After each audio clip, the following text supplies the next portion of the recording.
महाराष्ट्रावर सूर्य का कोपलाय?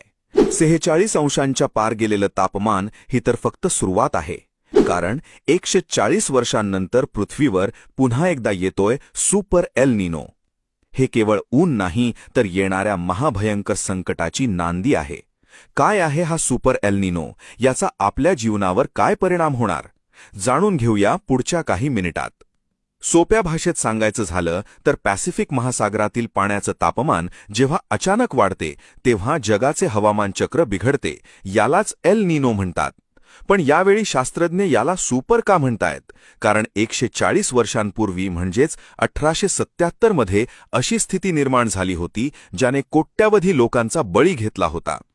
महासागराचं तापमान 2 अंशांनी वाढल्यामुळे मान्सूनचा मार्ग बदलतो आणि भारतासारख्या देशात पाऊस गायब होतो. सध्या महाराष्ट्रात उष्णतेच्या लाटेचा धुमाकूळ सुरू आहे. अनेक जिल्ह्यातील पारा 40शी पार गेलाय. काही ठिकाणी 46 अंशावर तापमान गेलंय. ही महाराष्ट्रासाठी धोक्याची घंटा आहे. 2015 साल आठवतंय? तेव्हाही एल निनोमुळे मराठवाड्यात 40% कमी पाऊस झाला होता. यावर्षी तर दुहेरी संकट आहे.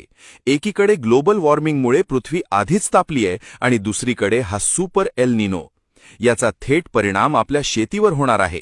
मान्सून लांबणीवर पडण्याची किंवा खंड पडण्याची मोठी शक्यता वर्तवण्यात आली आहे. उष्णतेच्या लाटेचा फटका केवळ अंगाला बसणार नाही तर तो आपल्या खिशालाही बसणार आहे. पाणी कमी झालं की अन्नधान्याचं उत्पादन घटणार आणि अन्नधान्याचे दर 9% वाढू शकतात.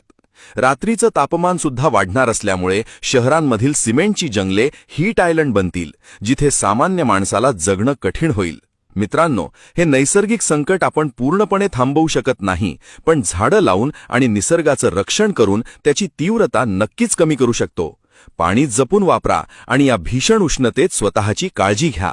ही माहिती महत्त्वाची वाटली असेल तर जामखेड टाइम्सला फॉलो करा आणि हा व्हिडिओ जास्तीत जास्त शेअर करा. धन्यवाद.